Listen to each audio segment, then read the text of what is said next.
Hello there, folks. Hi there. So it's yet another episode of Würfelcast. It's episode 29, and the topic of the day is top 10 most anticipated games of 2021.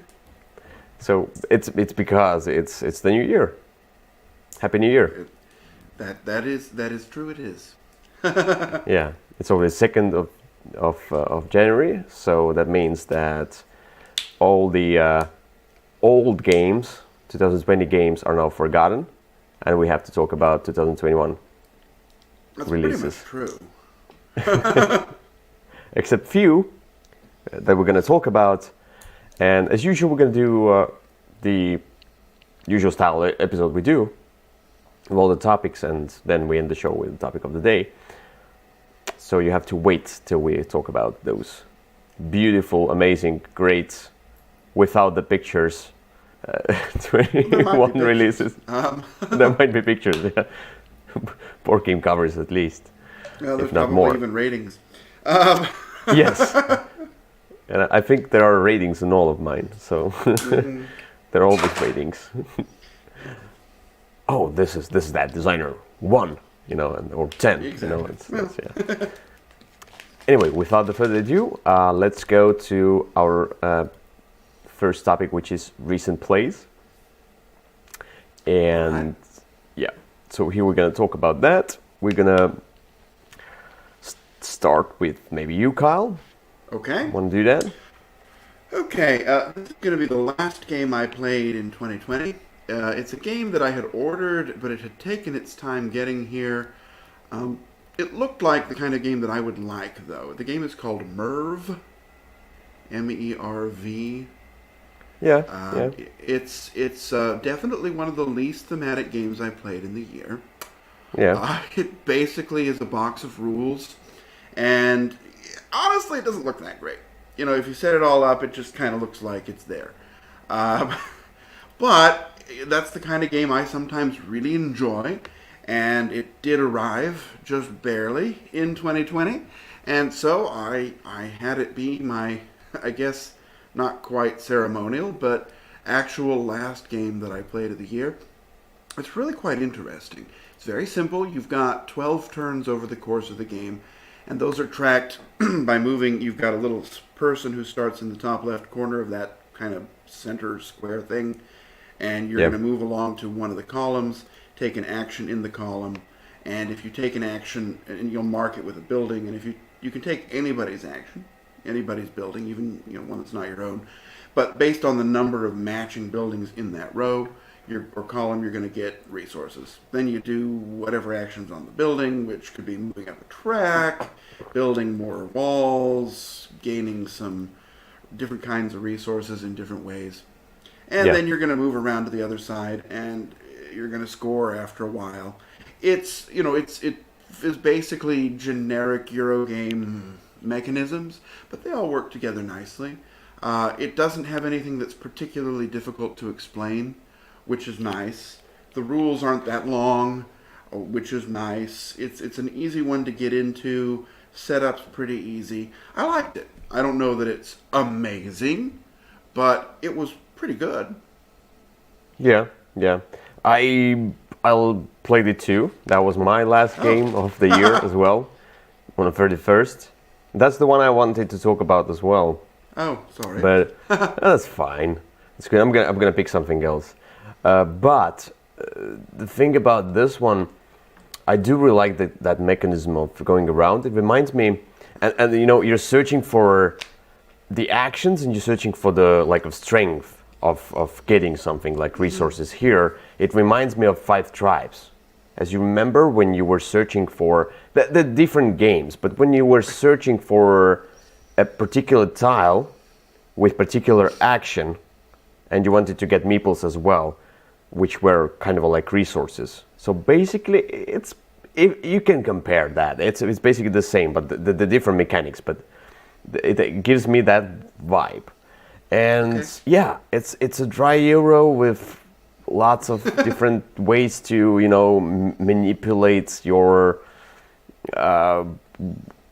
positions on the track or whatever. I don't know. It's just points, you know, but in an elegant way. I mean, the gameplay, it's heavy on the strategy side. I mean, you have to prepare yourself. You have to think about many different paths and things and so on, because they kind of interact with each other. But it's not a hard game to learn, I think. It's rather a smooth experience of learning, at least. So yeah, I do also really enjoy Merv, and I think if I would have played it before before we done the 2020 review, it might have been in that video. Oh, Might have been in my top 3, because I was amazed. But I played the 2-player game of that. That's how I played it. Oh, the neutral player. I usually hate neutral players, but this one was It's okay fine. in this one. It's. I mean, it's not my favorite mechanism, but it does. It's not. It doesn't get in the way. Yes, yes. But I feel like I really want to play with 3 or 4. I mean, like, I think it will shine with more players. So 2 players is fine. More players is better. So, yeah, I agree. Merv, a good end of the year. All right. What else do you have? Okay, the next one I have is my first game of 2021. This is a game called Expedition Earth. Now, Excavation? Excavation, excuse me. I can't. Yeah. I've got to use my words correctly. So, Excavation Earth is a game that's perhaps more theme than game. The theme is there's aliens and they're coming to an abandoned Earth and digging up trash and trying to sell it. That looks like it's an old picture, but that's okay. It must be from a prototype. So what you're doing in reality is you're moving. You've got 3 pieces. You're moving them around a map to take different actions. The main mechanism is you're going to play a card, and the card can be used for a color. For some actions, it can be used for a symbol that's on it. For other actions, and it can be just used as a card for some actions like moving. So there's a bunch of different ways you can use it. And you're digging up things like action figures, adult toys, canopic jars, whatever happens to be there. And then you're trying to collect them, manipulate the market so you can sell them for more money, which is your points. You're trying to put things on a chart to complete rows and columns, and there's some kind of a thematic tie there. It's a game. So it's a good game. I liked it. It's not easy to teach. It sort of is a nice counterpoint to Merv, because whereas Merv was very easy, very straightforward. You have to. These are the things you can do. This is how you do them. In this one, you've got to explain. Okay, to do this action, you have to have the following steps. You have to have a person in this spot. You have to have a cube in this spot. You have to play a card that matches this. To do this action, you have to have 2 people here and play this kind of a card, but the cube is not important. There's just a lot of small rules that are for the sake of being there, and I guess they can't help the game to be interesting, and I'm sure they came in as part of playtesting, but they're very difficult to remember. The game does not offer much help in terms of, it has a little player aid, but it's all symbols, and if you don't understand those, like you're learning the game, it can be very difficult. I did not dislike the game. I enjoyed the game, but I do not look forward to teaching it again. Because there's just some things that don't make a lot of natural sense, and they kind of get in the way. So there's a lot of sort of theme, but it doesn't really connect. I mean, it's just moving stuff up and down, moving people in a market, sort of Council of Four style, and trying to sell at the right time. I liked the game. I didn't love the game. I'll say it like that. Mm-hmm. Okay, yeah. I like the art. I mean, it's the art's different. great. You've got special player powers that are interesting. Okay. They're all kind of important to the game. It's just a little heavy on small rules that are difficult to remember and teach. I don't like the board though. I don't know why. Maybe I don't like this kind of a real Earth connecting paths things and boards. But honestly, it could have been an alien planet. I mean, it could have just been lines on a board. The map has nothing to do with the game other than getting in the way. Like, it makes it difficult to move from one place to another. It's kind of weird that the Earth isn't round.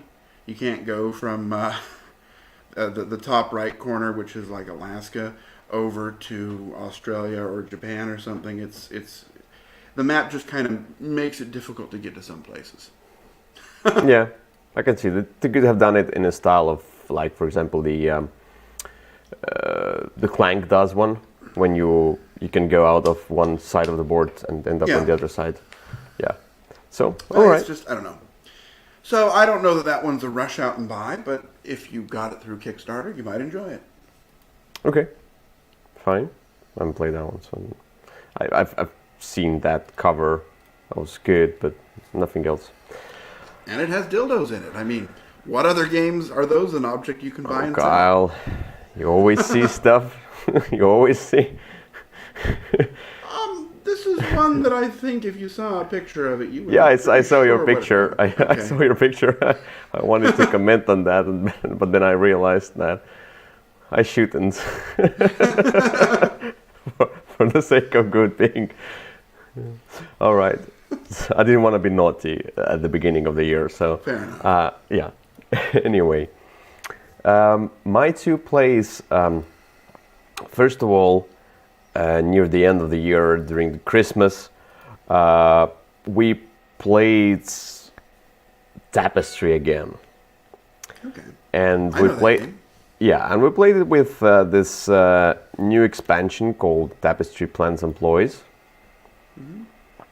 And as you can see here, you can see some of the pictures as well. What it adds, it just adds a few more buildings. It adds kind of your personal building that you can build on your whatever the kingdom, whatever it is, and few more stuff, few more cards. There are some nice cards which are the tapestry cards, which have this kind of a react ability on them, which is nice. I like that. I didn't like the deck having only the trap cards, you know.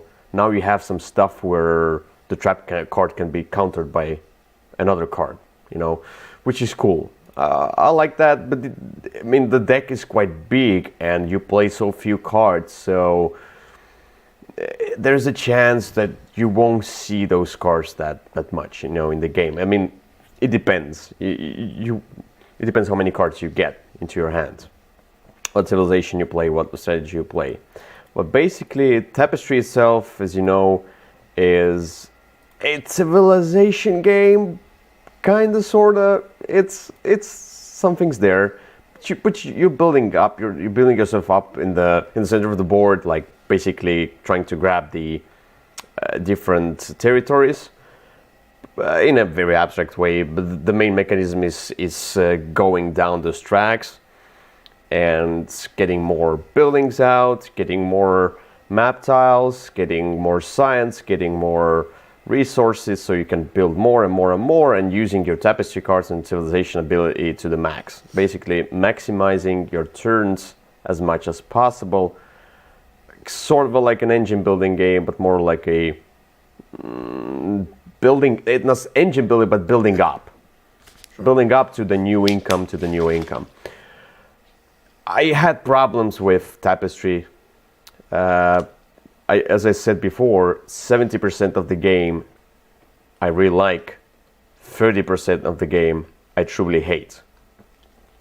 And this expansion did nothing to repair the stuff, in my opinion, that was like told about this game. I mean, like, there are things that don't work that well, and people told about that, and the expansion did nothing with that, and that's weird. So I think Jamie wanted to go with the people who are fans of the game and just give them more of the same stuff. But I mean, he could have done better with that expansion, much better. So the expansion is disappointment for me. This was my, like, I only played 4 times. This was my 4th play of Tapestry, because I'm not the biggest fan, but I tried to enjoy it. Now, Kyle, well, out of these 4 plays, 3 times I finished the track of military, where you can get the new civilization. Out of those 4 times, 3 times I got the civilization that, and this was all 3 times where I got to the end of the track. I got civilization which gave me 0, nothing.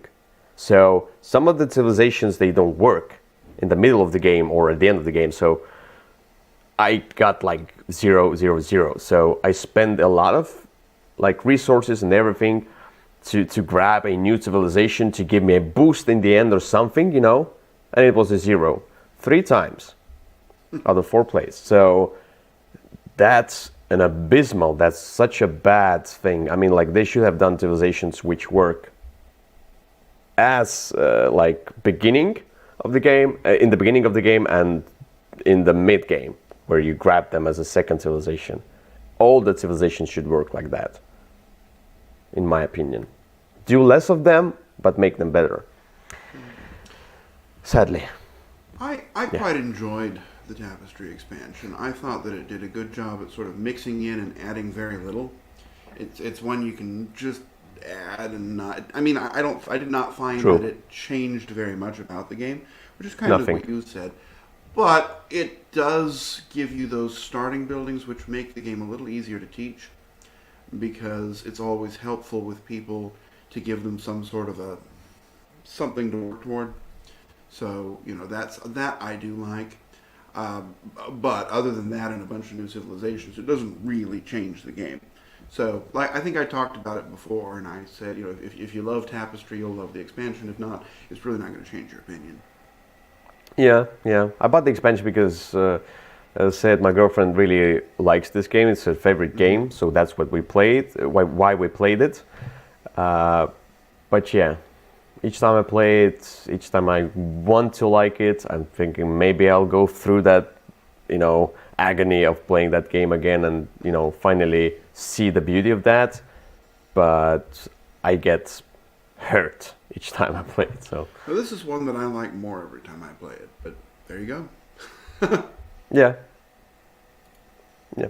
All right, so this was Tapestry Plans Employees. And my second play, because you already talked about Merv, is, I don't know if I talked about that, maybe somewhere else, but Time Stories. You talked about that you were going to play it. Yeah, the Time Stories, the Hadal project.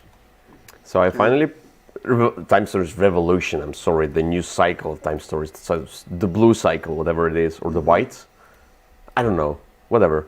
So, but basically, this new cycle has standalone expansions of Time Stories. There's no spoilers here. It's beginning, but you are playing one of those 4 characters as usual. You know, a panoramic picture of those different locations, and then you go there, and then you interact and things and blah blah blah. But now you have those what's it called? The Azrak. I think the Azrak crystals. So instead of a die, your timer is basically the crystals you have, but you can reset the crystals, you can get them back in different ways. So in this particular scenario, at least, in other scenarios, we never had to restart the game. We never had to restart the run. We were always in. But the thing is that the more you reset the crystals, the less score you get at the end of the game. So if you are, I mean, if you want to get you're a legendary player, go for it. But that solved the problem I started to have with Time Stories, and I do enjoy, despite many people not enjoying that, I still did enjoy Time Stories a lot because of the different themes and stories and things. This story was really good. I like the story itself. I don't want to spoil anything. And the puzzles were as they were, like they weren't so good of the puzzles. There weren't that many of the puzzles, but the story was the main thing I like about Time Stories. Was great, Okay. but the crystals they do change the gameplay, and they make me feel like I'm playing the whole story, and I don't have to reset and have going through the Groundhog Day, which is annoying eventually. So I like that. And the thing is that there is the Time Stories Revolution experience box, and experience box is sold separately, and it basically no. The thing is that with the experience box, you want to do better in each game. You want to reset less with the crystals themselves. You want to have a higher score, because the experience box gives you this kind of a management phase after the game, after the scenario, where you can get new skills through the experience that you got in the game, in the scenario, and then you can also get weaknesses sometimes. So it kind of creates more of an RPG thing. You build up your character.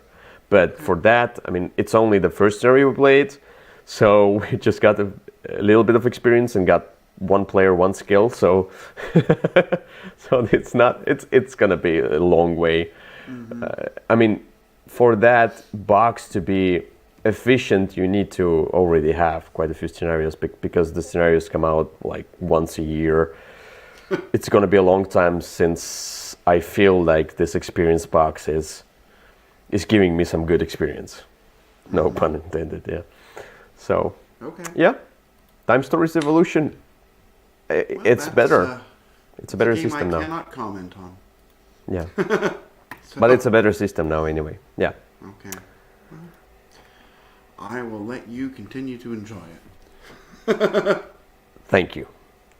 All right, so next one we have is what's on KS, what's on Kickstarter, and now we're gonna go to the Kickstarter page and see what we have in store there.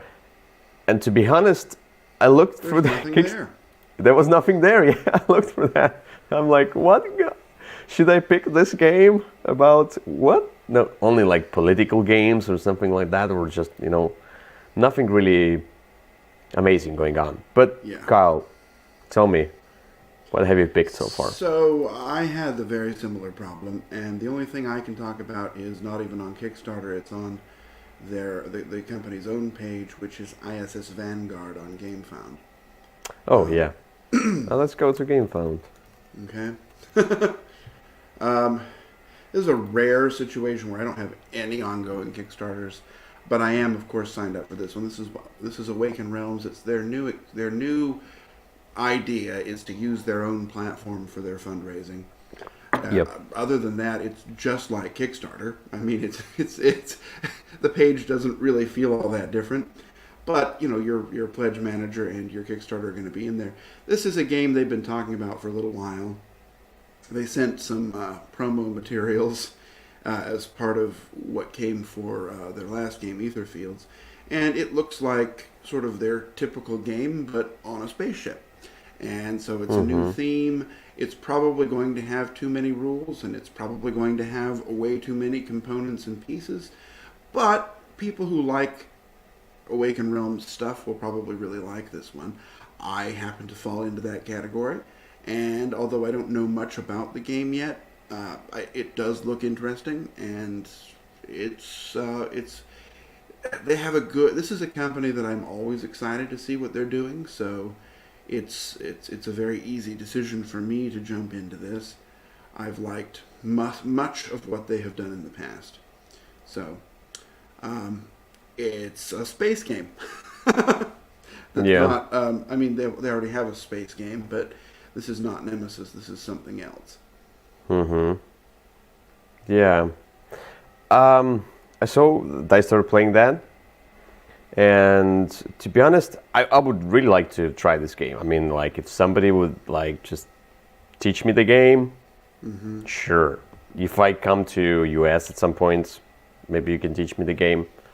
I mean, it probably will be out by that time. They are usually on spot with the timelines. Well, the usual sort of, right? They usually will do things in two waves, and so you'll get Yeah, but they base get the game, base which- game.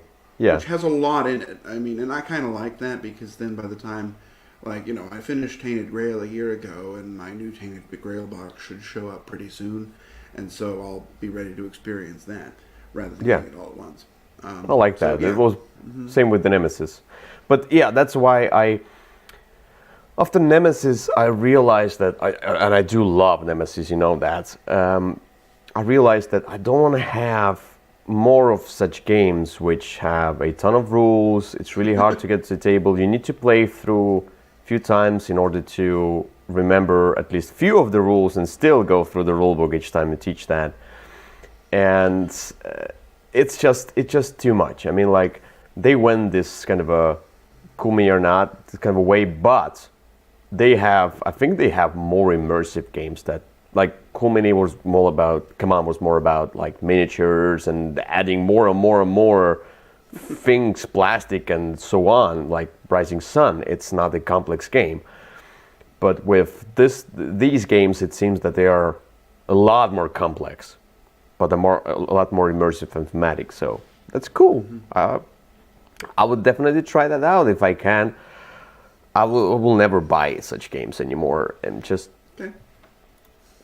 I don't have the I don't have the patience and time, and none of my game group has this kind of a patience to go through all of these games.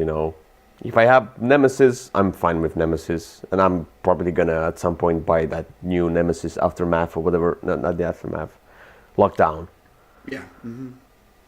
But I didn't buy it right now because I'm never gonna get to that. So Sure. I don't care about Kickstarter exclusives. There were like and the stretch goals. My God, there's so much in the box. I would never care about that anyway. Yeah, cool. 3 million. I mean, it's a lot for a non-Kickstarter page. It's a successful first try for them. I don't know if other companies will be as successful as this. This company already has a lot of following. But Yeah, we'll see. because everybody uses GameFound. I think it's the people just knowing the company so well. Right. So anyway, we go back to Kickstarter, and I have a project which is not a game, but it's a project to pimp up your game, and it's called Upgrade. I don't know, your games. Season 2. I saw this one. Yeah.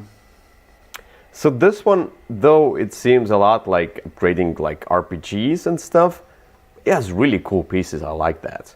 The gold bars and like I like crates, wood skins. I don't know, the chalices and hammers and sack of food and so on. So and medieval coins. I like them as well. So this is the way to pimp up your game. I mean, this one, as you can see, coal, stone, wood, crystal ball, leather, bow, etc., etc., And these are non-metal. Oh, these are non-metal, and metal are the gold bar, metal bar. Metal bar is metal. And swords. I like that. And player tokens, which is also really cool if you want to play some kind of a medieval game or something like that. You want to have a first player token. Something, Yeah, so if you want to pimp up your game, this is something you should take a look at. It's like the treasure chest of Jamie Stegmaier, Stonemaier games. So basically this kind of looks like that, Yep. Though Yeah. I took a clove, look at it. look at the clove. It looks like a kind of a slug or something. Yeah, but some of them are odd shapes. That's one that's kind of an odd shape. Really. But I mean, like the crates. Sure. It would be cool for that pirate game, the Extraordinary Adventures. Pirates! That was the one. True. Except you'd need them in a bunch of different colors. You can start painting them. Okay. Anyway. That seems like a lot of work for that game. Since It it already is. comes with some. It is. All right, so let's go away from that. Oh, hello. Am I here by myself? I don't know what's going on. Well, so while we're waiting for Ilya to return, Hello. There we go. I was filling the time. What did you All of a say? sudden, I found myself alone. I'm sorry. I tried to close the Kickstarter page. I closed the StreamYard page instead. Actually, that was. I'm really sorry about that. Okay. Right. Let's close the page. All right. So, and I had to cancel the. I had to, anyway, close the screen share. So we're gonna go to guess that game. So that was a. That would have been a very fun one to do by myself. Okay. All right. So guess that game. So you wanna give me a few Okay. hints? I will give you a few hints. All right. This first game is an engine building game. Right. It's Homesteaders. It is not. It is. You would probably consider the theme to be a bit abstract. Oh, I don't know. Azul. I know it's an engine building. I don't think it is, but this is one of those games where you have a certain number of actions every turn, and you can use them however you want from a menu of options.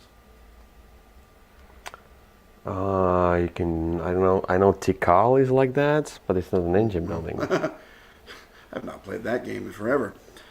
This game is notable for having cards that are dual layer.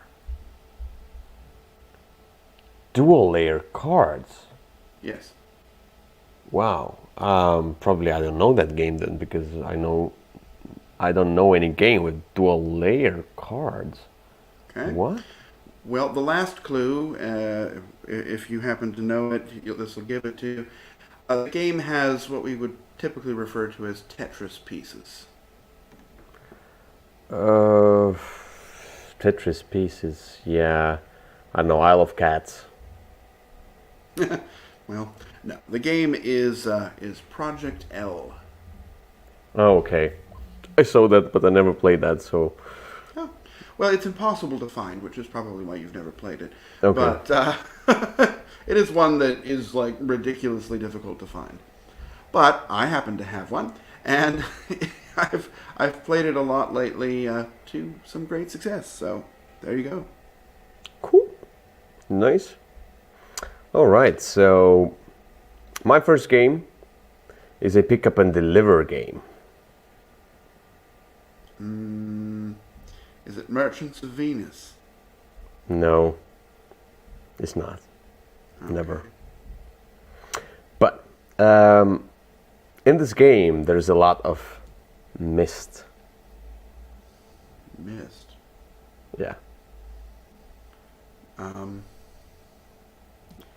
Let's Let's go. go on. Yeah. I got you confused. In this game, you basically get the resources and you construct buildings. Let's go on. With all the other clues, of course. It's a Martin Wallace game. Oh, is it that Mist Road or whatever? I know which one you mean. It's that one with all those clouds. I've not played it though, and I can't remember its name. From Space Cowboys. Yeah, I know which one you mean. Yeah, It has a very it's white cover. Via Nebula. That's the one. Yeah. I mean, you probably knew the game after Martin Oh, Wallace. yeah. If you would yeah, I just didn't know the name. I've not played that one. Yeah, in this game you have a ton of mist on the board, and then you have to clear it out, and then get the resources, build buildings. So, all right. What's your next game? All right. This is an older game involving farming. Agricola. No.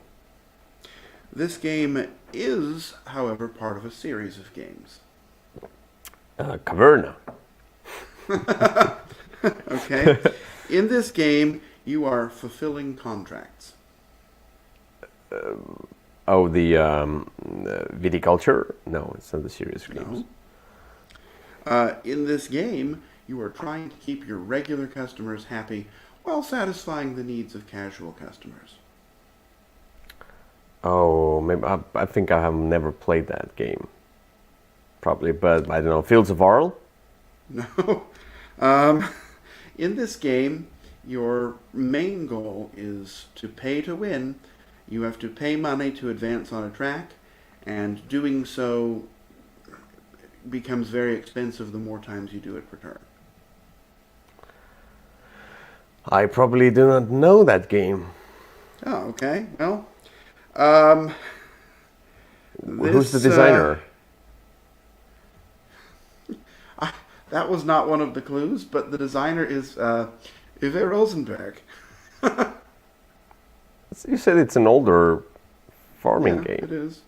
It's an old farming game. I told you all his titles. It has a really long title. The something something something. Exactly. That's the one. The game is called. The game is What? called At the Gates of Loyang. Okay, yeah, I've never played it, and you know I'm not the biggest fan You of named Uwe the Rosenberg. other So. ones in the series, so Yeah, that was a harsh one. I know nothing about this game, so okay. Well, you got all. I mean, I figured you probably would, but I guess not. no. Uwe Rosenberg, you can forget that. It's it's not my You were style. able to name 3 other of his games. Because From kind of the same series. I think yeah, he does same game all over the game again for Well, this one years is and very years and different. years. It has a very different feel to it, Mm. but it is definitely an older game. That Yeah, but I don't mean, know like, if it's Polyamorous games. I mean, like he's it's just not one of those. It's from the farming side. yeah. That's farming or polyamorous. I mean, like what else? He has one Other combined. themes? Yeah. All right, my second game is a Western themed game. Is it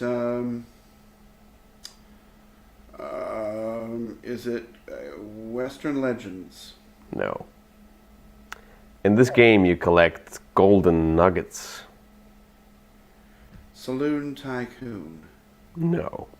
In this game, you roll dice.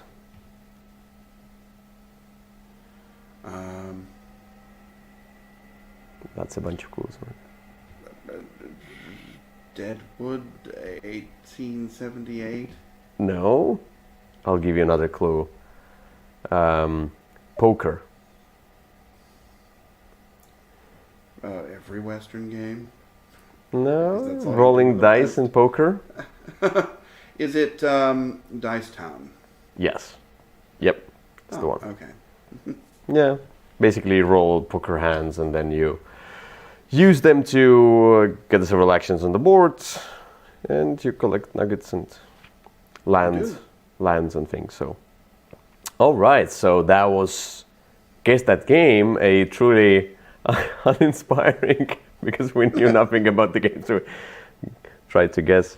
And we're gonna go to the next topic, which is under and over. Okay. So we're gonna name the different things which are under the table and which are over the table, and then we're gonna compare who gets more of these. Okay. But maybe we can also just I have carpet under the table. I have legs under the table and hands over the table. Well, it's good that let's just I have a gun under the table. I don't actually. it's over the table, yeah.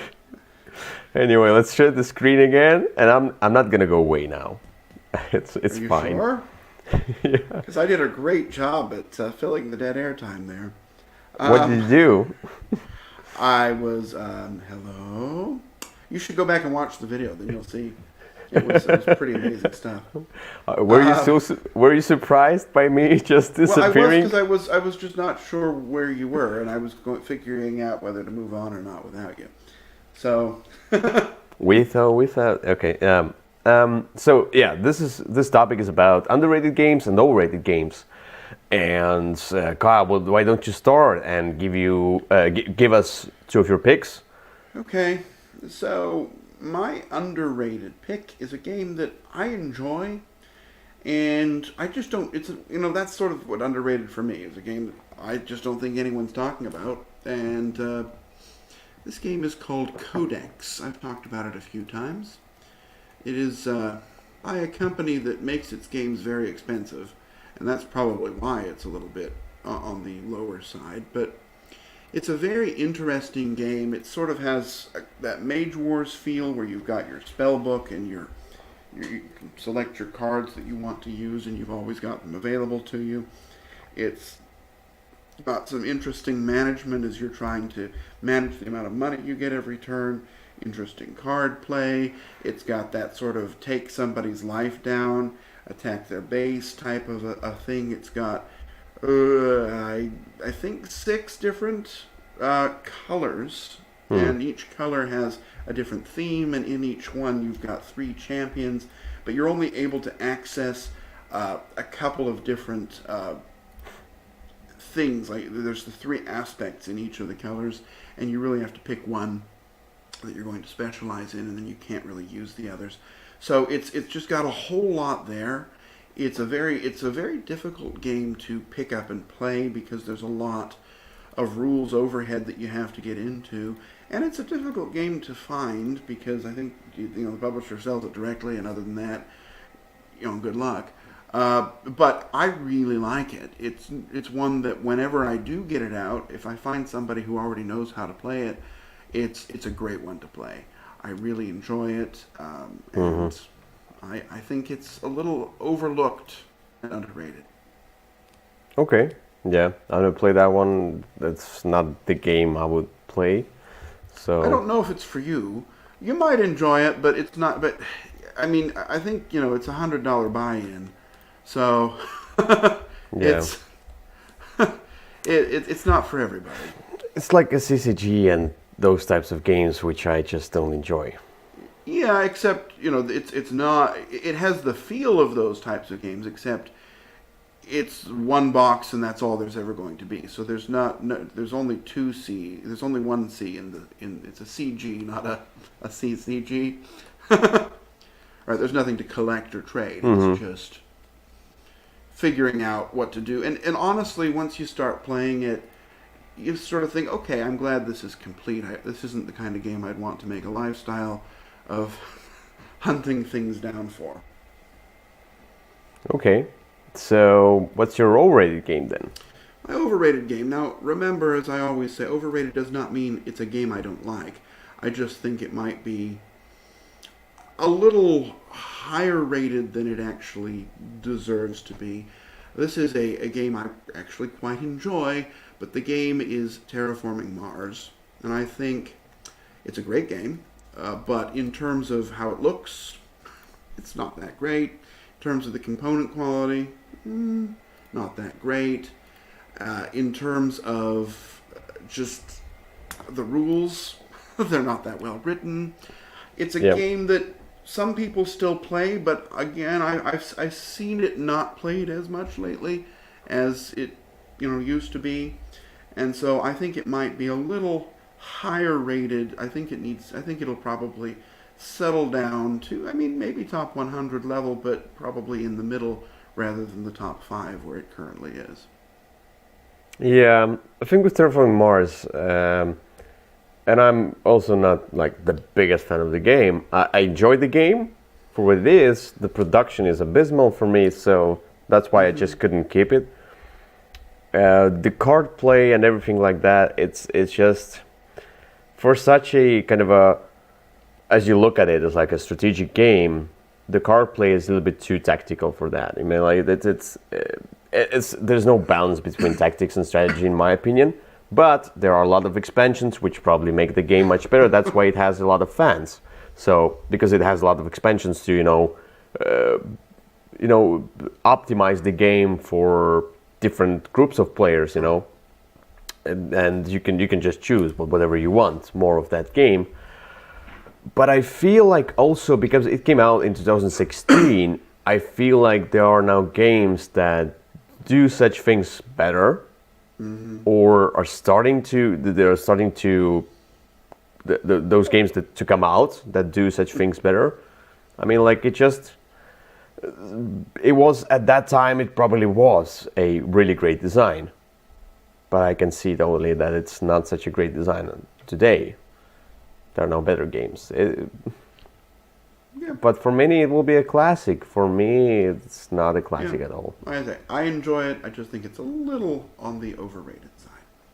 I mean, I have Underwater Cities, which I prefer much more to this one, and I do compare them. So, all right. So, underrated, overrated. So my underrated pick is a game that is kind of talked about, and it's a famous designer, and he's not really one-man band, but he kind of is, and it's Ryan Laukatz's Empires of the Void, the second edition. Which I've now played. Yeah, finally. So Took me a good 2 years. it's the second edition, so 2 years is fine. It took Ryan Laukat a ton of years to revise the game and make it a different game, basically. But in this game, I mean, the problem of this game might be quite a few rules. The rulebook is fine, but not the best one. It's not so well written, to be honest. And you seem to agree. That's really what kept me from playing it. Was the rulebook was a little bit on the dense side. Yeah, but once you get through that, it's lots of logic. But what I like about the game is that it's not a usual 4X game, but it feels like a 4X. But I like how you don't lose the troops; they go back to kind of the homeland, like in Scythe, and it gives me a lot of Scythe vibes. Basically, you upgrade like your mat, you're getting those buildings out. Yeah, you are progressing, and thus you become more powerful on your mats, but then you have to get those resources of the same type, so you can make it less expensive to do those things. You know, kind of like an engine building with an engine building, which I do really like, and it gives me that right experience of a midweight to heavy Euro-y 4X game, which I do want to see in a 4X game, because I'm not overly over diplomacy and the warfare. I mean, like as mechanics in the various games. I want to build up more, and this game looks great and gives me all of what I want. So it's about, what is it? It's, as you can see, 858. It's 858, and I feel like this game is much better. Okay. To be in that rating here. But it seems like only like under 2,000 people have rated the game, so maybe it's not so widely distributed or known. I don't know, it's such a good game. I don't know why it didn't do well enough, like Near and Far and so on.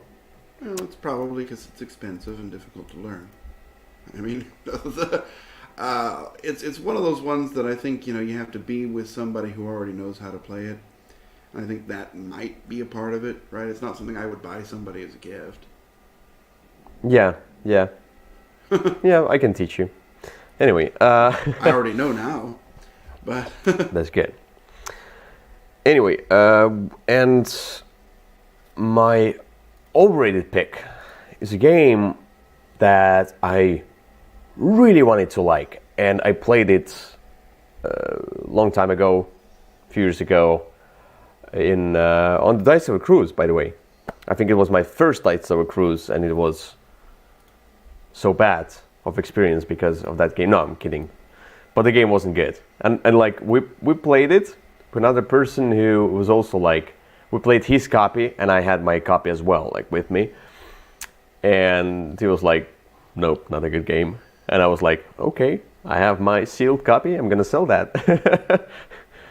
So I bought it. I think I bought it in not in Gen Con. I bought it somewhere in US. So or through you, I think. And I'm talking about Civilization, The New Dawn. Oh. Yeah. Yeah. Look, the thing is that I probably would be fine with the game if it wouldn't say Sid Meier's Civilization on the cover and 2K Games on the side here, because if you advertise it as a Sid Meier's Civilization, like a video game, then do that. Do that video game as well as possible. And there's the older version of Civilization, from Fantasy Flight Games, which had a ton of problems. It was overwhelming. It was too long of a game, but it gave you the vibes of a video game. Much more than this pile of garbage. Look, I really like the mechanism of the cards, of the actions. Like if you use that action, it goes back in the queue, and you need to basically wait for it to build up so you can use it again as a powerful action. I like that mechanic here. It's great. Everything else, moving on the board and spreading your influence token somewhere, extremely abstract. Why should I build up those tokens? I want to build up cities, armies, things. It's Civilization, the game. Technology, I didn't get the vibe of technology tree at all. I mean, barbarians, they could destroy cities. I mean, like, have you seen a game of Civilization in a video game where a barbarian troop destroys a city? Here, it walks in, destroys the city. I don't remember the exact rules, but it was like, I was like, what? Why a barbarian destroys the whole city? How it's possible? It's not possible. They should be like a nuisance that you need to fend off, you know? It was such a bad experience, and a lot of learning, a lot of rules, but it just didn't work. And such a great mechanism with the cards. It was so disappointing, so overrated of a game. I mean, like, it's 658. It should be 10,000 something. It shouldn't exist. It should be like revised into a normal, like. And I gave it a 6 at the time. I gave it a 6 because of that mechanism, because I think it's genius. It's great mechanism. Without that mechanism, it would be a 2, because everything else I just didn't like. All right, so yeah, but I didn't want to be harsh in the game too much, but now I am, looking back at that game. I think you like that game? Yeah? No, do you like it? I do not like that game. I mean, I played the old one, the old Fantasy Flight one. I never even played this new one because I didn't like the old Fantasy Flight one. The new one is different. It's so different. The old one is so much better. You're not exactly selling to me. No. True that. All right, so we're over the topic of Under and Over. We are. And we should go to the next topic, which is funky components. We're going to talk about the various cool, deluxe, funky, weird components that enhance the game or not, or just are just a nuisance. All right, so your pick, Kyle. All right, my pick is a new one that arrived. It's sort of new, sort of not new. It arrived recently to my home. It is the new Infinity Box for Anachrony.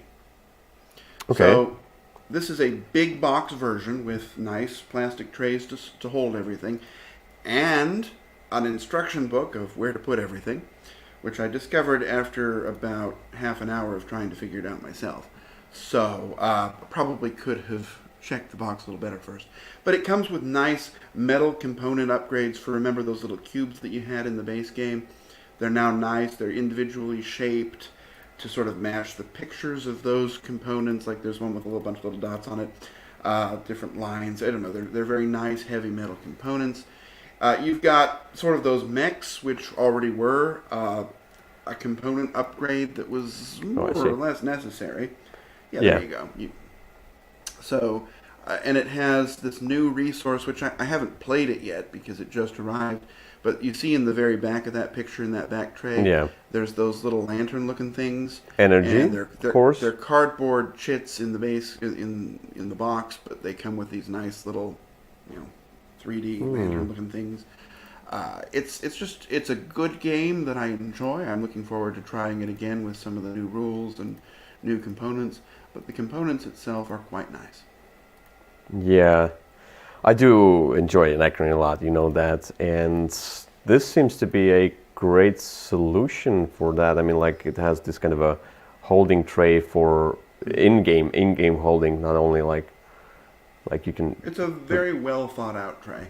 Everything has a nice place where it can go. So Yeah, I saw that, but I was like, I don't feel like I should upgrade mine because I already had the miniatures and I have the game, and I don't know, I just didn't feel like I should buy. I mean, an Anachrony box itself is big. this is much bigger. It's like, it looks like a Scythe box, the Scythe Legendary it's box. about that size. It's about that size. So yeah, I didn't feel like I should get that if I already have the game. I mean, like, it's just upgraded pieces, so maybe if they will offer upgrade pack, something like that. Maybe. I mean, you can buy just the expansion, which has apparently some new rules and things in it, but No, I don't care about the expansion. Oh, I see. Here. I found it to be an interesting set of components, so that's why I'm putting it here. Yep, that's nice. Since I haven't played it, I mean, I played base Anachrony, but since I haven't played it, I can't talk about it other than that. Yeah, pinked up version of Anachrony. That's cool. I like that. Something I'd like to get, but not so necessary.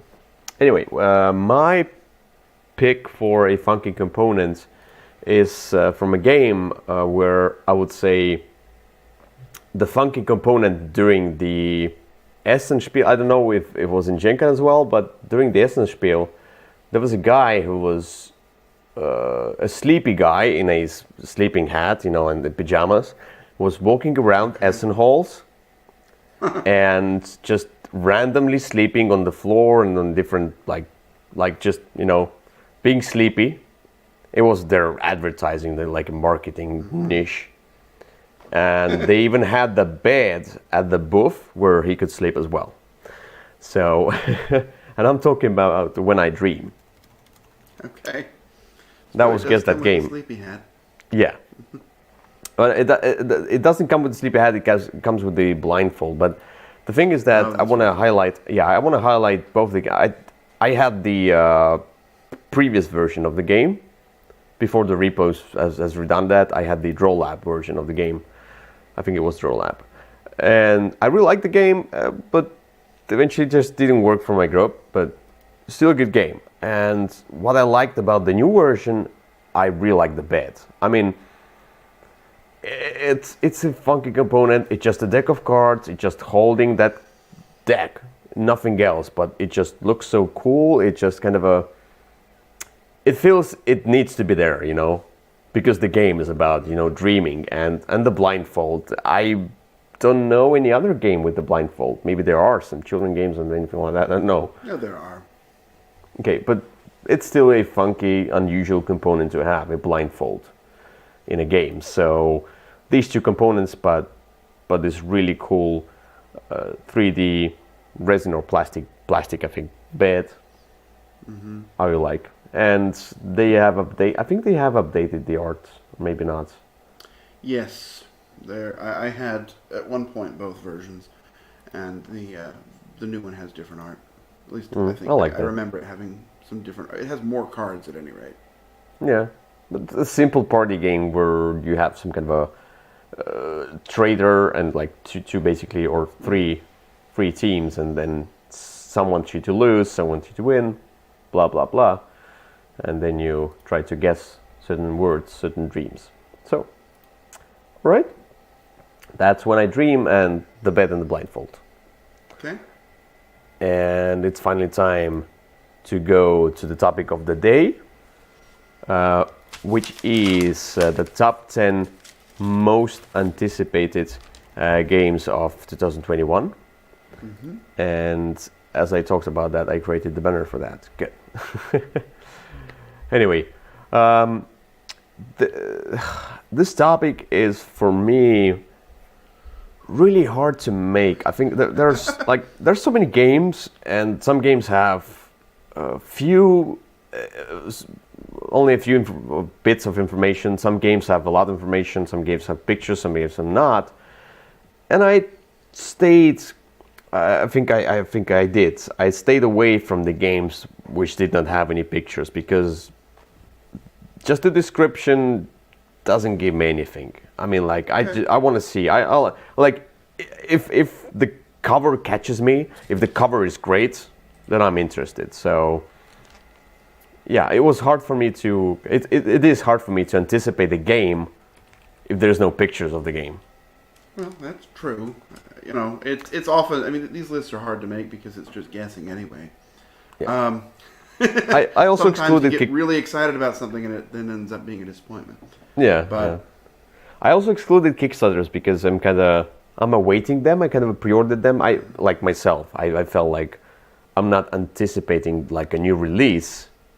I'm kind of just waiting for I very to much arrive, did for it to not. arrive. You know, I actually several of these games are probably from Kickstarter. Not all. Oh, they are. But, I mean, like even in mine, yeah. But I mean, I didn't back them, so. Oh. That's what I meant. There are games that are probably the Kickstarter games. Yeah, they are. Not all of them, but quite a few of them. But I didn't order them, so that's why I'm really looking forward to them. Okay. All right. Without the further ado, I don't know what happened there. Let's just get to the number 10, and I found that a fancy video.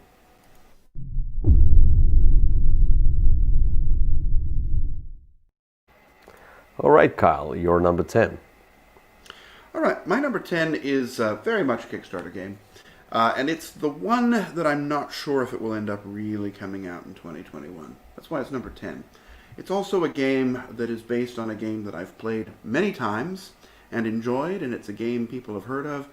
The game is Frosthaven, which was very successful on its Kickstarter last year. And it appears to be more Gloomhaven. And I'm always in favor of that. New stories, new things to do, and just in a different world with new characters. It seems like it'll be great if it actually comes out in time. If it does, it'll probably be in the December time frame because there's a lot going on here. But it's one I'm excited to try when it gets here. It will probably, I'll push whatever else I'm doing aside and play it. Yeah, all right. I'm not I've never played Gloomhaven, and I'm This is not so keen on playing that. Yeah, so I'm not looking forward to that one, but I'm sure most people are. Well, being fans of Gloomhaven. Lots of people are. And I am one of them. All right. So my number 10 is a game from the designer we talked about today, and it got into my number 10 because I'm not really sure. I just saw that game, but I'm interested because of the designer, and that's Zapotec, or Zapotec. I don't know how they pronounce that. Let me add it to my wish list as I go. Zapotec is from Fabio Lapiano, who made Merv. Oh, okay.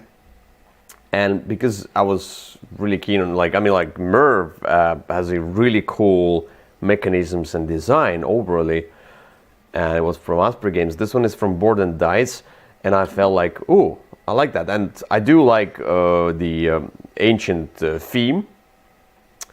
Jeez, And if they started it with a T, it would fit in a series. Zapotec, that would be kind of more of a Hungarian Zapotec. I don't know. But this game, by the way, I think it has the picture here somewhere. Let me see. I just saw a picture. What? You just had a picture. There was a picture of the cover. No, there's more of them here, so you can see the game. But basically, here you like it seems to be rather an abstract game as with Merv, but you're building things up, getting resources, building those buildings. The cool part is like I like the you choose the card, simultaneous action selection. Basically, you choose a card, which is probably like earlier. You can basically do your action early in the game, earlier in the turn, but you get a less powerful resource or something like that. So I like that. So I like that. You know. Going through the thought process of that. So, and it seems to be a really cool, abstract, building your own thing and doing something in the middle.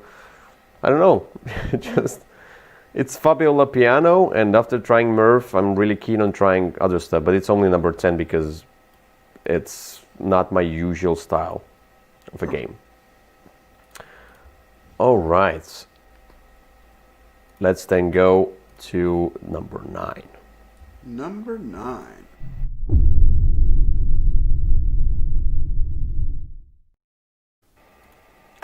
Kyle, you're number 9? All right. Number 9, this is a game that was supposed to come out in October of 2020, but there were some production issues with it, and so it has been delayed until probably the first quarter of 2021.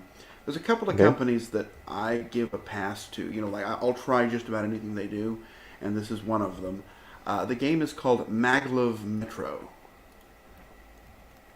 And I quite enjoy many of Ted Alspach's non-werewolf designs, and this is this is one of them. So this is a tile-laying, engine-building, route-building game, and sort of the unique hook on it is you've got these transparent path tiles that allow you to kind of overlay other people's paths on the board, and that was apparently the component that caused all the problems.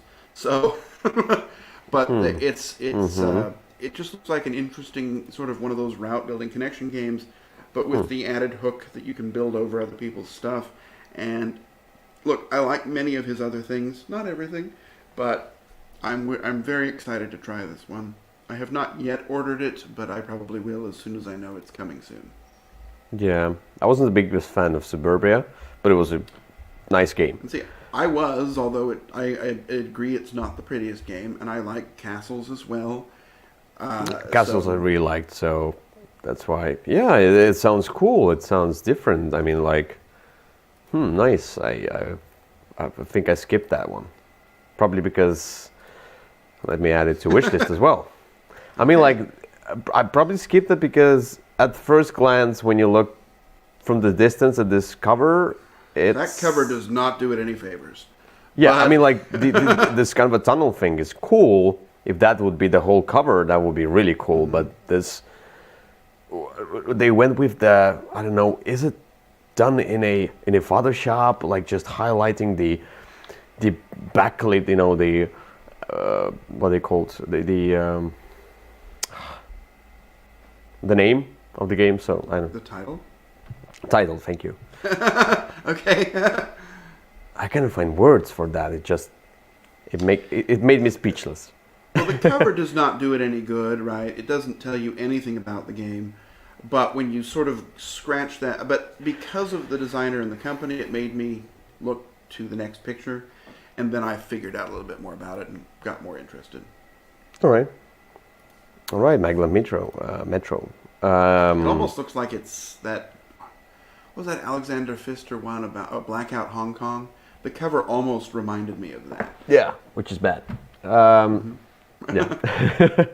Anyway, my number 9 is a game that I got interested in quite a few time ago. It's because I finished watching, and I watched the How to Get Away with the Murder series on Netflix, and I was interested in such a theme. And Lawyer Up is a 2-player kind of a prosecutor and the lawyer argument kind of a game, like a court game. I don't know how to describe that, but basically they said that it's a rather thematic experience. The problem I have with this one, it's only my number 9, though I would really love to have this kind of a game in my collection, probably, if it's any good, I don't know. But it's because it's a 2-player game only, and I'm not keen on 2-player games. I'm not really keeping 2-player games in my collection because I have several games which can be played with 2 and more, if I have such a crowd. I don't play 2 players that much. But I don't know, it's just, you're trying to defend and the prosecutor is trying to get the evidence out and things, and you'll go back and forth, most likely. Just sounds cool as a theme, asymmetrical card game as well. I mean, yeah, nice. So this one was on my short list. I did end up backing the Kickstarter. Obviously, acting as a lawyer isn't always as much fun for me, since that's what I do every day.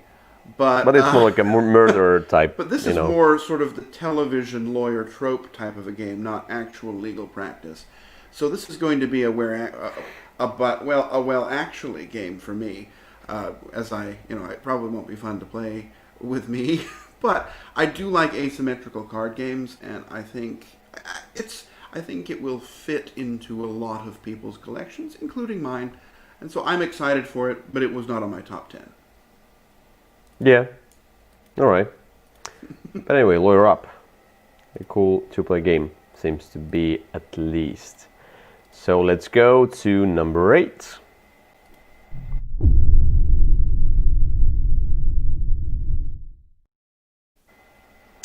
All right, Kyle, you're number 8. All right, so my number 8 is, there's a company that always makes great games that are impossible to find until like a year later. And this is another entry from that company. The game is Furnace. This is an interesting little, kind of almost an abstract game with some bidding and trying to make combinations. It released like 20 copies in October of 2020. And then has since been trying to market itself out to a bunch of foreign publishers and distributors for localized versions.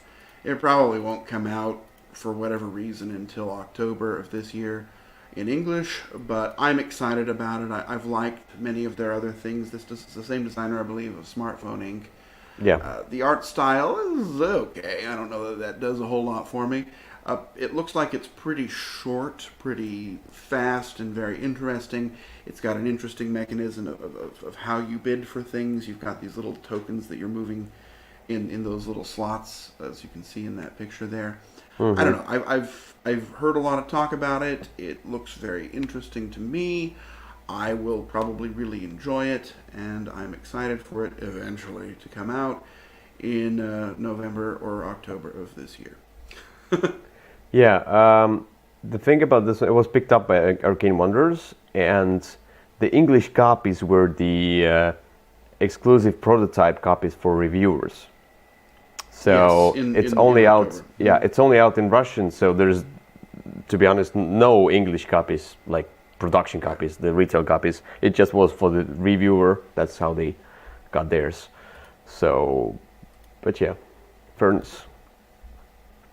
All right, so my number 8 is a game from a company who has done the Green Forest and the Grim Masquerade, and there was another game that I skipped because I'm not the biggest fan of tile laying and things, but this one is Wonderland's War. And why it doesn't show me Wonderland's War. Okay.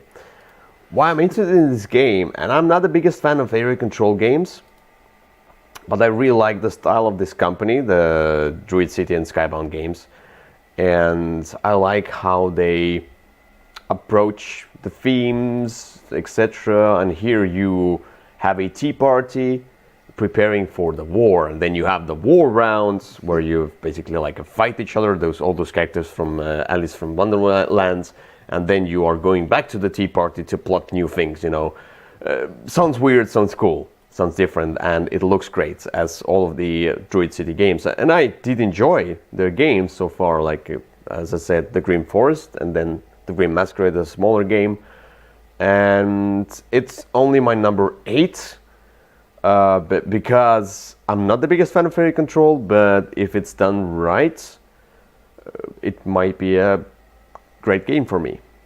Okay. So, looks cool. It's a Kickstarter game, it seems to be. Yeah, it does look interesting. The Alice in Wonderland theme is kind of something I'm rarely interested in, but I don't know. I'll check it out once it's available, maybe, but I don't know that I'm super excited about it, but I hope it's great. The company has done other good games I've liked. I also enjoyed Sorcerer's City, which I think is the one that you mentioned that you didn't try. Yeah. But, yeah, alright. anyway. So this was my number 8, and now let's go to number 7.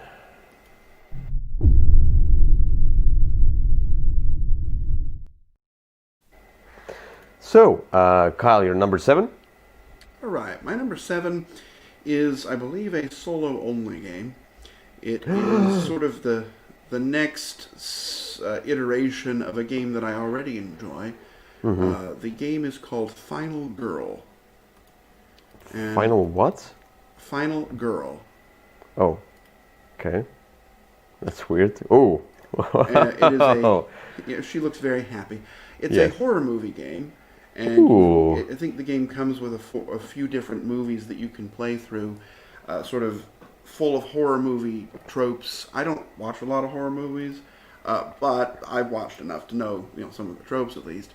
And it's the same sort of system, I believe, as Hostage Negotiator, which was an interesting solo game system. And this one looks like it's going to be very thematic. It's going to have a lot of different things you can do, different final girls you can be, different villains and scripts you can play through. And as a solo-only game, it means that I'm definitely going to get it played once it finally is available. So I enjoyed Hostage Negotiator. I don't know how much the two are connected, but I do know there's at least some...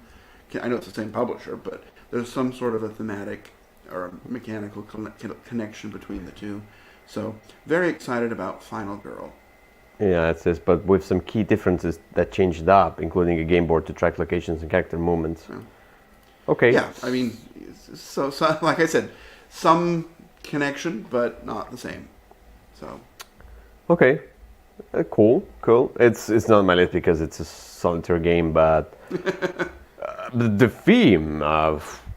I mean, Hostage Negotiator was a cool, different theme, a harsh theme, but this one, I mean, like Hostage Negotiator might be a little bit too sentimental of a theme, a hard theme to play. Playing a horror game, it's fantastical, it's just not so in your face. All right, Final Girl. And let's go to my number 7. My number 7 is a game from a well-known designer, as I told before, a rather one-man band from Ryan Laukat, and that's Sleeping Gods. And I think it should be out in 2021. I sure hope so. It was supposed It's to be out in 2020. Seems to be. Yeah, as I understood, but... Yeah, the last Sleeping... Kickstarter, I think, said it was shipping, so... It was Okay. Water. Ah, nice. But Sleeping Gods is the newest game from Ryan Laukat, where you are basically discovering the different lands, kind of a like RPG style, with the storybook in the center, with like was with near and far. You go for different things, and it's just the Ryan Laukat's world, and I don't know, his designs are rather elegant, and I like his story stuff, like near and far and above and below, so I'm looking forward to this one. But it's not something I'm weeping to get. Still, I'm sure if I get to play this one, I will like it. I believe you. It does. Well, that guy looks really very serious. He looks like the. So, at least for purposes of U.S. customers, the ship that it is on has arrived in Jacksonville. So, it will be coming very soon to U.S. customers. So it seems it's yeah. Basically, it's on war. That is and a it's gonna 2021 release. Yeah. Anyway, Sleeping Gods. So let's go to number 6.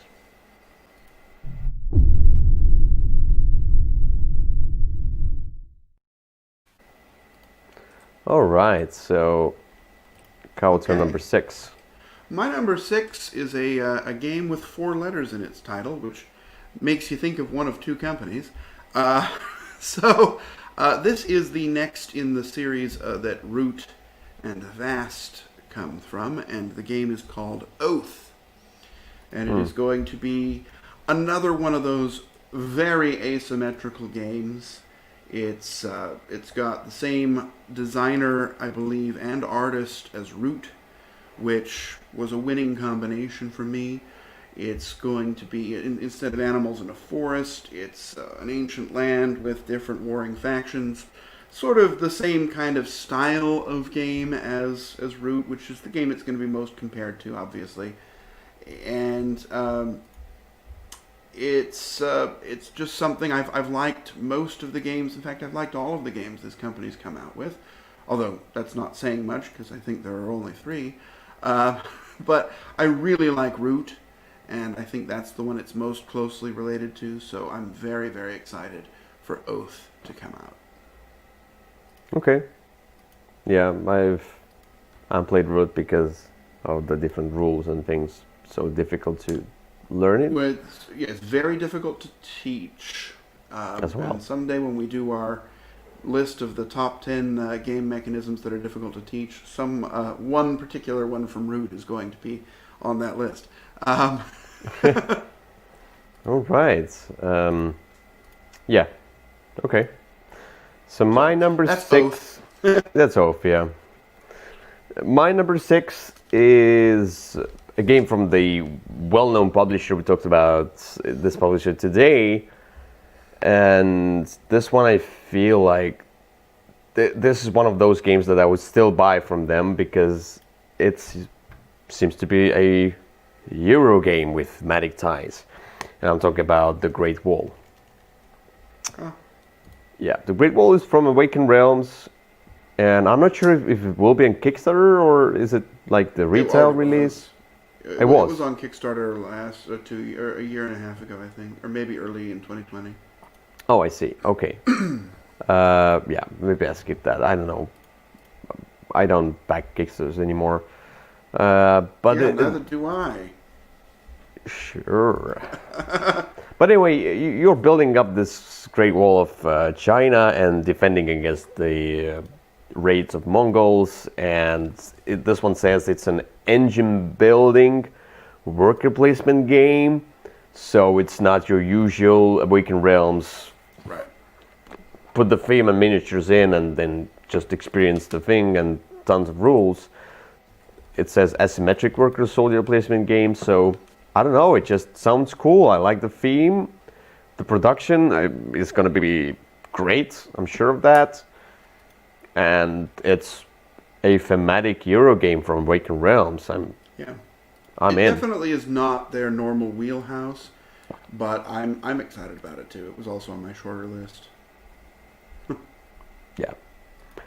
All right. So let's go to number 5.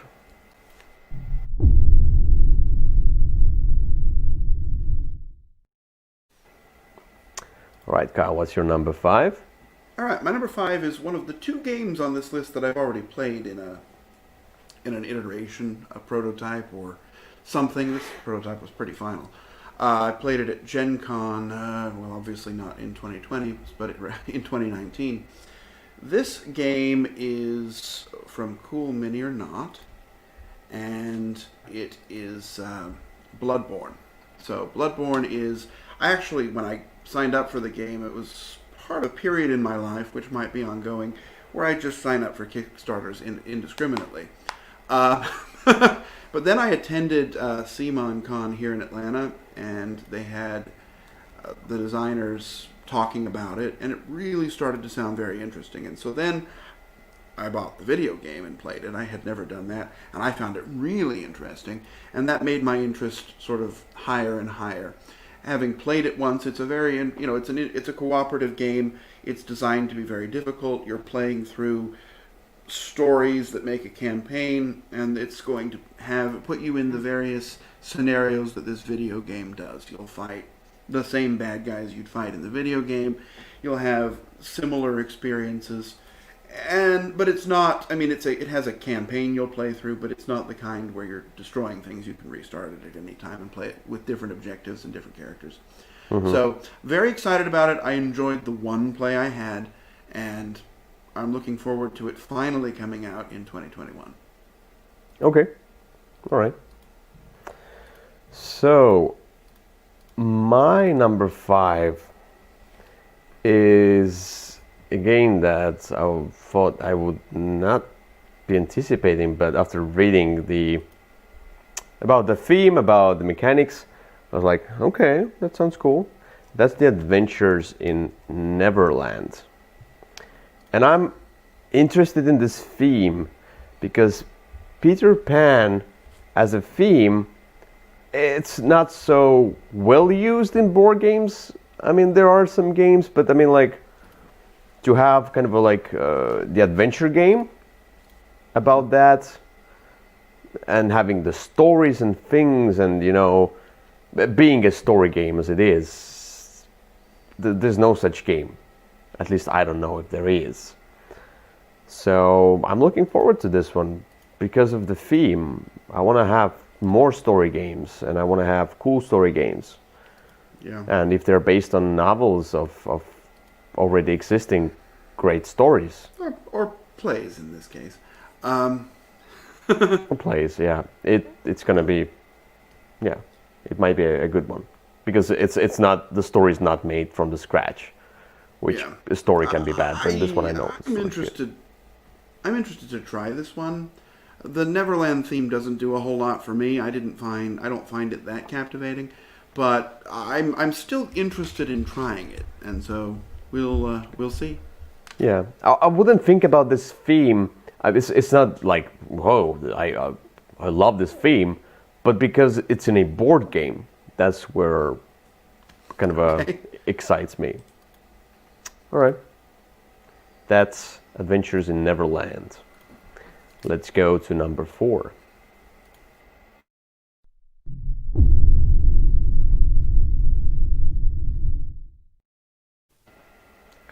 All right, Kyle, you're number 4. All right, my number 4 is one that I guess I'm more excited than you to talk about, and that is Sleeping Gods. Okay. So, as you might have been able to tell by my knowing where the ship that it was on was located, I really like Ryan Laukat games, regardless of how long it took me to play Empires of the Void 2. I'm very excited for this one to come out. Not much more to say than that. Yeah. Nothing else you want to say? No. I like that cover art. I like that monster under the sea. Okay. Nice. Yeah. Number 4. That was my number... Yeah, you already said a lot about it, so... 8, it seems. Mm-hmm. Was it? On my phone. Somebody's calling me, so... I'm not. And I don't really want to talk about that right now. Okay. Okay. My number 4 is a game that... Why is it here?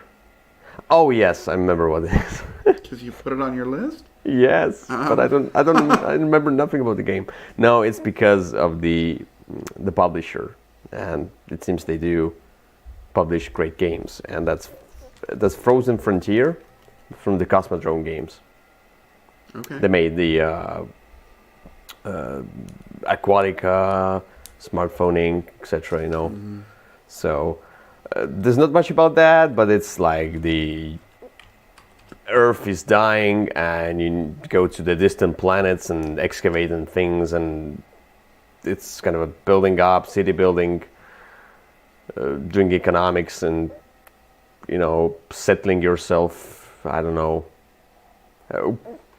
It just sounds cool. It sounds different, and I'm excited about this one because it's from Cosmodrome Games, and they tend to do not so difficult, not so extremely complex games.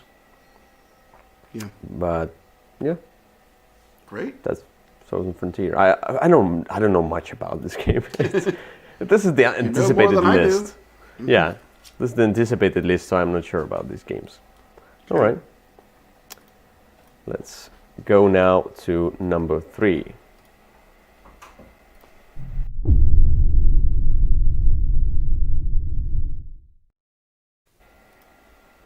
All right. What's your number 3? Right, my number 3, every time this company is, again, this is how I really do my anticipated lists, is if there are certain companies that are producing a game, I'm always interested in it. And this company I've liked 2 out of 3 of their big games. The game is called Burn Cycle. Yeah, and I saw that. It is it's from Chip Theory Games.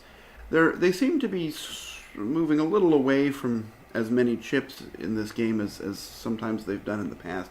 That's okay. This is a sort of a programming game. It's cooperative. It's about being, I guess, some kind of a hacker and trying to infiltrate corporation servers. It will definitely have a lot of neoprene in it because that seems to be their thing. It was very expensive, and it will probably be great solo. Many of their games are. I like most of their stuff. Whatever they put out, I'm always interested in, regardless. It doesn't always work as well. But I really like Too Many Bones. I really like Cloudspire. And so I'm interested to see what these particular designers have next in store for me.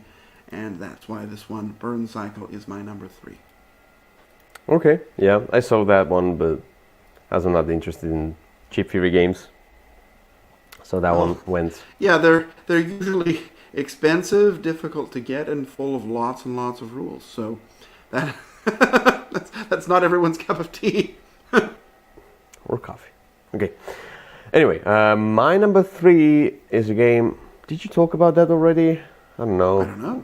But this one is because of the theme, the art, and the mechanics that are similar to one other game which I really enjoy. And I'm talking about Endless Winter.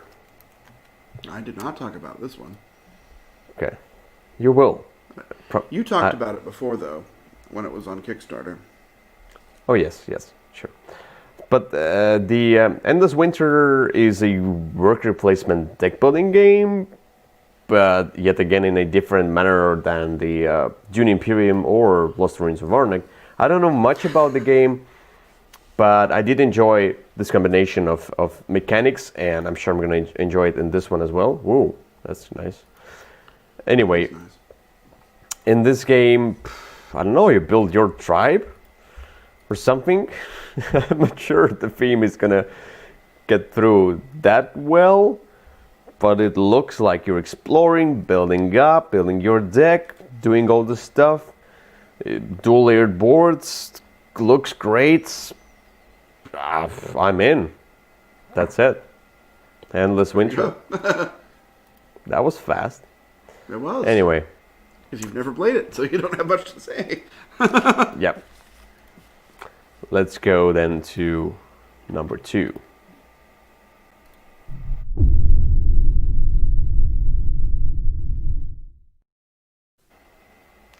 All right, Kyle, what's your numero 2? Right.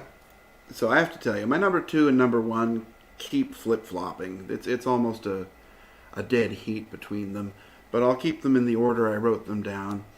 This is a game. If I say I've played it, that's not true, but I've played a previous iteration of it. The game is, with its new theme, is just made just for me. It is Freedom 5, the Sentinels of the Multiverse themed reprint or reboot or redoing of Defenders of the Realm. I like Defenders of the Realm. I love Sentinels of the Multiverse. This game has it all. It will be a version of, it'll give me that experience with many of my favorite characters without all of the, needing an extra brain in a jar connected to my head, which is required to play base Sentinels of the Multiverse. So I'm just very excited about this one. It has everything I like in it, and I cannot wait to have it in front of me. Yeah, I think something that I should try. I enjoyed my experience with Sentinels of the Multiverse, but it had a few problems that I couldn't get through, and I was like, okay, Not a few. whatever. It had a lot. I tried to be polite here. But anyway... Hey, I love the game, but it does have a lot of usability issues. Yeah, if this one manages to kind of repair that false that fault of the game, of a previous game, then why not? Yeah, I mean, look, I don't think comparing them is, other than thematically, they're not going to play at all like each other. This is okay. This is more of a pandemic style cooperative game, which is much easier to get into. None of the math and processing that's required. I mean, I think comparing them, you have to compare them because it's the same theme and the same characters and the same art. Well, different artwork, but the games themselves, Defenders of the Realm, is a very basic kind of a cooperative game where you're fighting bad guys and using cards to get dice to actually fight them. Whereas Sentinels of the Multiverse is play a card and do a lot of math. All right. Okay, so my number 2 is a game you already talked about in this topic, and this is Furnace. Mm-hmm. And that's I know a little bit more about that because of the English copy. I saw the playthrough of this game, and I was enamored with this cool decision of where you're basically bidding on the cards. You want to get certain cards, but the thing is that the highest bid gets the cards, the lower bids get the resources printed on the card. So you either get the ability of the cards or you get the resources. But you get the resources, the number of the bids you like. You have those tokens of 1, 2, 3, 4. So let me see if I can find an okay picture. You had the 1, 2, 3, 4 token before. Yeah. Oh, there's one. This one here. But yeah, basically, yeah. Say the yellow will win this card. But as the reds put the number 3 here, the yellow put number 4, yellow will get 3 times that resource, which is printed there, like 2 stone or whatever it is. So this is a great idea. That's what I like. And sometimes you want to put a higher number to get more resources, but if nobody outnumbers you, if nobody bids a higher number, you won't get those resources, but you will get the card and its ability, which you didn't really want to have in the first place. So it's like taking risks and trying to outguess your opponents, which I do enjoy a lot in games. And this whole mechanism is something that excites me so much that it's my number 2 on the most anticipated games of 21. And it seems to be a rather easy game to play, and that's what I want in my collection. I want those games that I pull it out, 5 minutes, we're in the game, we're already playing, we're already enjoying that. I need more of those games. So, Furnace, my number 2. And let's go then to the final number 1.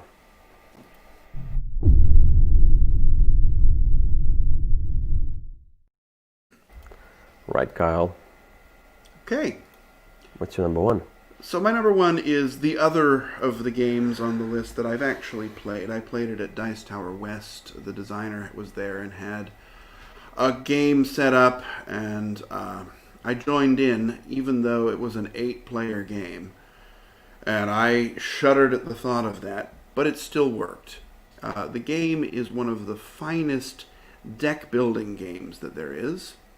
It is called Ignite. Ignite? Okay. Ignite. Yeah. So you've got a bunch of different fantasy races. I saw that, yeah. And they are, they each have special abilities. And you're trying to get points by fighting the other characters. And you do that through deck building. There's a card where you can drop a kraken in the water and it will swallow somebody up. You can push people into the lava. You can, fight and just sort of hash it out using swords and knives or whatever you want. A lot of different options, a lot of different ways to play it. It's just a really fun game. The version we played was, it was pre-production, so it was with chips and tokens rather than the nice miniatures with the knives in the back that the final version will have. But it's just a really good game, and I'm really excited to finally have it and be able to play it and experience it a lot more. Maybe not with 8 players, that was kind of a lot, but but I think with 3 or 4, it's going to be really good. So that's my number one for the game I'm most looking forward to in 2021. Okay, yeah. So that seems to be the one that's not my style at all. I don't like this kind of a super tactical kind of a fighting games. But why not? Why not? I saw that, at least. I saw the cover before. So, my number one is a game that I already talked about before. And I'm really excited in getting this game because it's from one of my favorite publishers. Because I do really tend to like their stuff. It's from Osprey Games, who has done like Wildlands and The Last Expedition and Merv right now. So this game is called Imperium, and there are 2 versions basically. There's the Imperium Doom and Twilight. No, it's called Imperium Classics and Imperium Legends. So Imperium Classics is with the civilizations which are like classic civilizations, and Imperium Legends is the kind of a legendary civilization like Atlantean, Arthurian, Egyptian is here. I don't know why Egyptian is here, but Utopian. But basically, kind of a like more non-traditional civilization, like myths and things. So, but this one is from I don't know who's Nigel Buckle, but David Torchy as well. Oh, okay. Oh, Celtic Quest Omega Centauri. Okay, but David Torchy is like the new Reiner Knizia. Basically, yeah. But it has the art of Mikhailo Dmitrievsky, but this one looks really cool. It's like a little bit different kind of approach to his art. I don't know. I haven't seen the cards or anything like that, but it's a deck building civilization game. I do enjoy deck building. I wanted to have. I'm still in search of a great civilization game. I mean, like of a smaller size. I mean, like I want to have a civilization card game. I want to have that theme in my collection, but it's Osprey Games. It's this combination of all of them and the theme and itself that excites me so much. And this is the one I'm looking forward to. The first thing when I heard about that a few months ago was like, well, I need to get this game, 100%. And it's not going to be a Kickstarter game, so that's where sometimes I feel publishers are going to Kickstarter to produce a game that will have so many faults and so many errors and things, and then you have to get a ton of errata and things. And when Osprey Games publishes a game, it might not be that good for some people, but I can always be sure that they have tested the game, that the production is good, and they put their kind of like a heart and soul, like they have done work with this game. With Kickstarter games, sometimes I feel like people haven't done enough work with this game and put too much stretch goals in it. So this one seems to be more pure. Yeah. Anyway, Imperium Legends or Imperium Classics, which has Carthaginians, Celts, Greek, Macedonian, Persian, Roman, Scythian, and Viking civilizations, and an individual solo opponent behaving as each nation. so you can play it solo as well. Okay. So why not? I'm looking forward to this game a ton. This one sounds interesting. I am a little perplexed why the Egyptians are a mythic civilization, but Maybe as the far as I ones know, that they actually existed. But I'm hesitant to answer you that question because I don't really know why Okay. it's like that. well, I guess we'll see. It does sound interesting. I had not heard of it previously, but it's one that I will certainly look forward to Yeah, that's the one. if it's any good. Yeah. All right. So mean- that.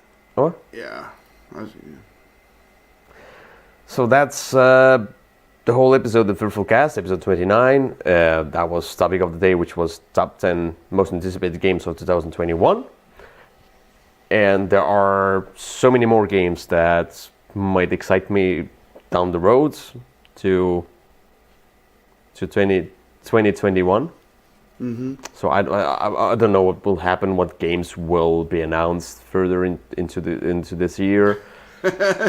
It's a crapshoot. You never know. If any of the games that we talked about will come out in 2021, or it will be all postponed because of the crisis in the world, I don't know. We know nothing, but at least we know that Sleeping Gods is on the ship. No, I think it's actually in the port. So, In a port, yeah. Okay, so at least this one is coming out, surely. But I mean, like, Well, I all don't the know. other I mean, ones. the train, the truck or whatever it's on could catch fire, but at least it's almost here. You seemed to be a nice guy, but something happened here. Trucks are catching fire. Anyway, folks, thank you for watching, and we'll see you in another episode. It will be episode 30 already, Kyle. 30 episodes.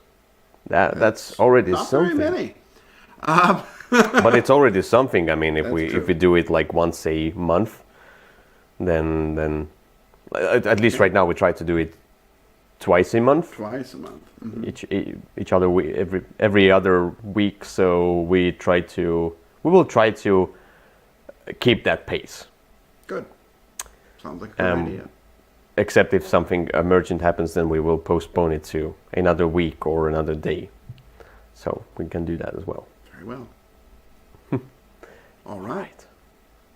So see you there. Bye bye. Okay. Bye-bye.